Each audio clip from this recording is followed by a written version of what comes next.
Patch 0.8.3 is a bit like an interim-pope. It's not going to make a big impact, don't expect massive changes, but sometimes you just need something to keep you going. Hey everyone, Thyworm here, giving you my thoughts on patch 0.8.3 of Last Epoch, which releases September 3rd. Next to this video, I'm planning to go over the patch notes and summarize those once they release, and I plan to stream the new patch on this YouTube channel on release day. Today, however, let's go over the latest posts from 11th Hour Games, which gives a summary of what to expect in the new patch, starting with a new chapter in the campaign. Currently, the game has 8 chapters, this patch brings a 9th, and in total 12 chapters are planned. Expect 15 new locations, 30 plus new enemies and epic boss battles. I'm always excited about new locations, because I think the world building of the Last Epoch campaign is pretty good, and I feel new bosses are fun too. The last couple of bosses have been very interesting, all of them have fun mechanics and it makes for cool fights. I'm sure this time it's no different. I'm less excited about another chapter in the campaign because the campaign already feels like a drag on autopilot, as there is no variety whatsoever and everything is set in stone. I honestly can't imagine having to go through 12 chapters, my god. I really hope there's going to be some sort of alternative mode to level alts or some variety along the way like Path of Exile has. They are smart about their new league mechanics and they put it in the campaign as soon as you enter the mudflats, but Last Epoch doesn't really have that modular level design. It's a big issue, I feel, especially once we get the cycles and we have to play through the campaigns, pretty much mandatory. Next topic, an updated PRIMALIST model and armor set. Last Epoch is doing a project where they overhaul the character models, and the PRIMALIST is the first to receive such an update. Going from these pictures, it looks pretty good, and I love the new armor as well. I think the animations are not changed, however, at least it is not mentioned, meaning that movement and motions might still feel a bit clunky depending on your opinion on the animations. Otherwise, I don't have a strong opinion on character models and armor, honestly. The same is true for the new weapons. Yeah, they look cool and the game always needs more weapons, I suppose, but it's not something that gets my blood pumping personally. That's just me though, I'm sure plenty of people are excited for a bunch of axes. Then, Sentinel skill updates. The dev team overhauled and improved many Sentinel skills, and you can find one of these examples in the mini-movie. Notice that the Warpath weapon stays behind, which is pretty interesting. I always enjoyed the Warpath aesthetic with the changing icon in the rotation depending on the weapon you wield. It's the sort of attention to detail that 11th Hour Games put in their passion project, and I think it really tells a bigger story about how much love and care they put into this product. The second short movie shows how Lunge looks differently based on the damage conversion, so you see physical, fire and void damage here, I'm assuming.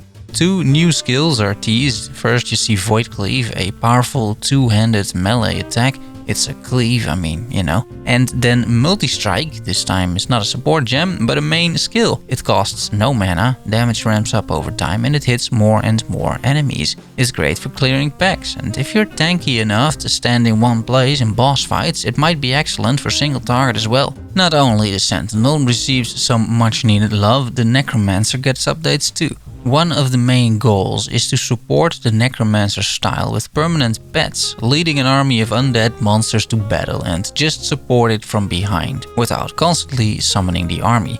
Another big goal is to apply some nerfs to very powerful no-brainer necro skills like Race and Dreadshade. I'm a big fan of all they're trying to do here with the Necromancer, in particular the Lazy Summoner, because that's a playstyle I just really enjoy. Making Raves permanent, that's amazing. Making an Abomination permanent, as long as you build them out of skeletons and don't run skeletons next to it, that's great as well. There's a lot more going on, you can find the mini post in the description.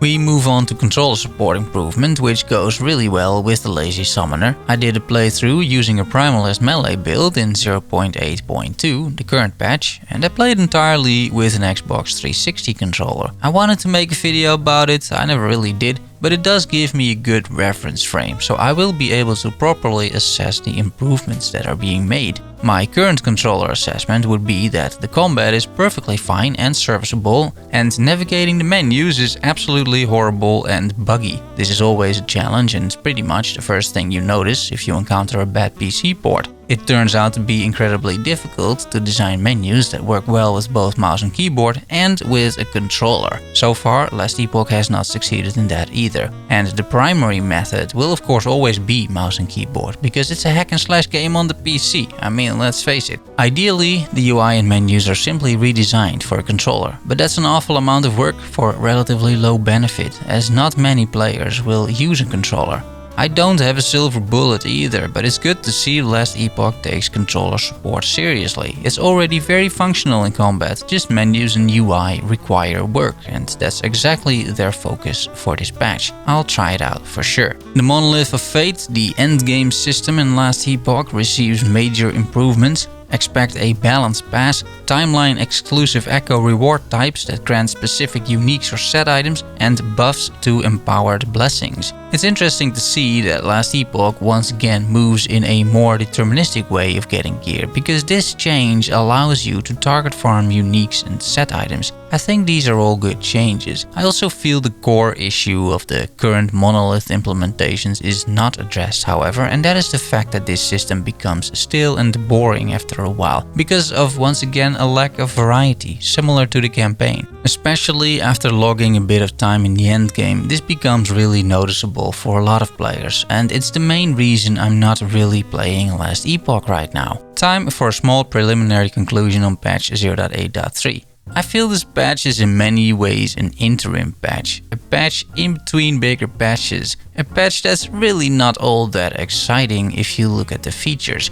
This won't make people return in masses like the previous patch did, which brought an entire endgame overhaul. 0.8.3 instead seems to be somewhat mandatory, with smaller updates overall, but still something to get you going while we're waiting for the next hard-hitting stuff. I wouldn't be surprised if the next major patch is multiplayer.